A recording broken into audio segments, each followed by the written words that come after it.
cette sensation d'être tout le temps épuisé, elle est familière pour beaucoup de monde. Et si ce n'était pas juste de la fatigue, mais plutôt une véritable dette, une dette qui s'accumule nuit après nuit. Aujourd'hui, on plonge dans ce phénomène de société et surtout on va voir comment on peut reprendre le contrôle de nos nuits. Ok, voilà le plan. D'abord, on va mesurer l'ampleur de cette fameuse dette de sommeil. Ensuite, on verra les dangers bien réels du manque. Après ça, on plongera dans la mécanique du repos, c'est assez fascinant.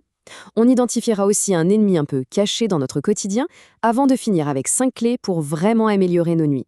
Allez, on attaque direct dans le vif du sujet. Et pour ça, rien de tel que les chiffres. Parce que cet épuisement collectif, ce n'est vraiment pas qu'une simple impression. Alors, premier chiffre, et il est marquant, 1 sur 5. Ça veut dire quoi? Ça veut dire que, statistiquement, dans un groupe de 5 personnes, il y en a une qui est en dette de sommeil chronique. C'est juste énorme. Et évidemment, c'est un impact direct sur la vie de tous les jours. Et donc, cette personne dort moins de 6 heures par nuit pendant la semaine. En clair, le corps n'a jamais le temps de se réparer complètement. C'est comme s'il tournait en permanence en mode dégradé, jour après jour. Et le truc, c'est que ce déficit, il s'est creusé avec le temps. Le chiffre qui suit, c'est 1h30. Voilà, c'est le temps de sommeil qu'on a perdu en moyenne chaque nuit par rapport à la génération de nos grands-parents. Et là, on pourrait se dire, pas grave, je rattrape le week-end. Eh bien non, c'est une illusion. La grasse matinée, c'est comme essayer de rembourser un énorme découvert en y jetant quelques centimes. Le déficit de fond, lui, il reste. Et il continue de se creuser. Ok, donc on a une dette, mais concrètement, qu'est-ce qui se passe quand elle devient trop importante? Eh bien, les conséquences sont loin d'être anodines. C'est un vrai effet domino sur la santé. Quand on dort moins de 5 heures par nuit de façon régulière, ce n'est plus juste une question de fatigue. Non, sur le long terme, on empêche littéralement le corps de faire son travail de maintenance nocturne. Le système s'use prématurément. On voit ici une liste qui fait froid dans le dos. Inflammation, stress chronique, accumulation de protéines toxiques dans le cerveau, ça va jusqu'à doubler le risque d'AVC ou de crise cardiaque. Et bien sûr, les performances cognitives en prennent un sacré coup. Et l'impact n'est pas que physique. Regardez bien ce graphique, il est parlant. Le manque de sommeil ne rend pas juste un peu grognon.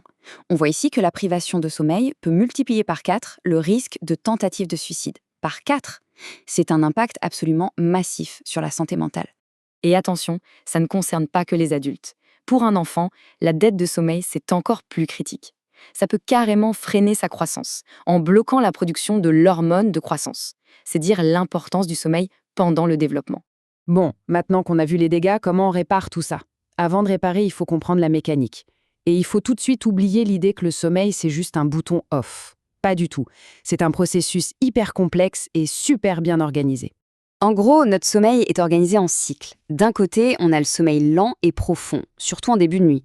Lui, c'est le grand réparateur du corps. De l'autre, le fameux sommeil paradoxal, plus présent en fin de nuit. Là, le cerveau est à fond.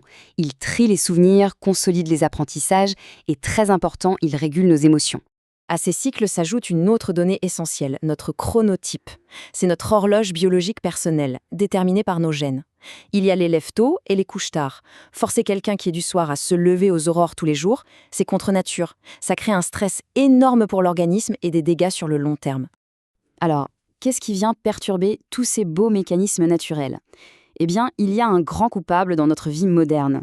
Un ennemi qu'on regarde droit dans les yeux plusieurs heures par jour. Cet ennemi, c'est la lumière bleue. Et pendant longtemps, on a vraiment sous-estimé son impact. Mais tout a basculé en 2002 avec une découverte qui a complètement changé notre compréhension de la relation entre la lumière et notre cerveau. Ce que les scientifiques ont trouvé est incroyable. On a dans nos yeux des cellules spécialisées, des sortes de capteurs qui ne sont là que pour détecter la lumière bleue. Et leur job, c'est d'envoyer un message direct au cerveau « Hey, il fait jour, c'est l'heure de l'action !»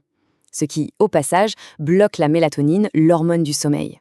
Et c'est là tout le paradoxe. Le matin, on en a absolument besoin. La lumière du soleil est essentielle pour synchroniser notre horloge interne. Mais le soir, c'est une autre histoire. La lumière bleue de nos écrans, elle pirate notre cerveau. Elle lui fait croire qu'il fait encore plein jour, et donc elle bloque tous les signaux qui devraient nous préparer à dormir. Bon, on a compris le problème, on a identifié l'ennemi. Maintenant, la partie la plus importante, les solutions. Comment on fait concrètement pour mieux dormir? Voici 5 clés, 5 étapes simples mais super efficaces, toutes validées par la science. Alors les voici. 1. Fixer son heure de lever. Et s'y tenir même le week-end, c'est crucial. 2. S'exposer à la lumière du jour le matin. 3. Bouger dans la journée, mais pas de sport intense juste avant d'aller au lit. 4. On déconnecte des écrans 1 à 2 heures avant de dormir. Et 5. Faire de sa chambre un sanctuaire, sombre, calme et frais. Mais s'il y en a une à retenir, c'est la première, la régularité de l'heure du lever. C'est vraiment la pierre angulaire de tout le système. Et pour finir, il faut élargir un peu la perspective. Parce que bien dormir, ce n'est pas qu'une question de discipline personnelle. Comme le dit cette citation, c'est aussi devenu une des grandes inégalités sociales de notre époque. Ce qui nous amène à cette question finale, qui fait réfléchir. Est-ce que, dans notre monde qui ne s'arrête jamais, pouvoir s'offrir une nuit complète de sommeil est devenu le nouveau marqueur du luxe? Ou est-ce que c'est tout simplement le nouveau symbole d'une bonne santé? La question reste ouverte.